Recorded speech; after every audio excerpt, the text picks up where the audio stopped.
पाकिस्तान मुस्लिम league नून के senior रहनुमा Wasim Ahmad Khan PTI में शामिल। पाकिस्तान मुस्लिम लीग नून के सीनियर रहनुमा और साबिक मुशीर वज़ीर आला पंजाब वसीम अहमद खान ने पाकिस्तान तहरीक इंसाफ पीटीआई में शमूलियत इख्तियार कर ली। पाकिस्तान तहरीक इंसाफ के मरकजी नायब सदर सेनेटर एजाज अहमद चौधरी से मुस्लिम लीग नून के सीनियर रहनुमा साबिक मुशीर वज़ीर आला पंजाब वसीम अहमद खान ने मुलाकात की और चेयरमैन इमरान खान पर एतमाद का इजहार करते हुए पीटीआई में शमूलियत का ऐलान किया। उस मौके पर सेनेटर एजाज अहमद चौधरी ने पार्टी मफलर पहना कर शामिल किया। पार्टी रहनुमा साजिद सरदार जोया, आसिफ भाई समेत दीगर भी मौजूद थे। सेनेटर एजाज अहमद चौधरी ने गुफ्तगू करते हुए कहा कि पीटीआई मुल्क की मकबूल तरीन और अवाम की हकीकी नुमाइंदा जमात है। चेयरमैन इमरान खान भी मुल्क को बहरानों से निकालने की सलाहियत रखते हैं। पीटीएम ने पाकिस्तान को तबाही के दहाने पर पहुंचा दिया।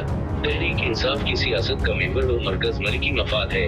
यदि में एतमाद की तहरीक पेश करने का भी शौक पूरा कर ले, उन्हें हर महाज पर बर्दनाक शिकस्त होगी।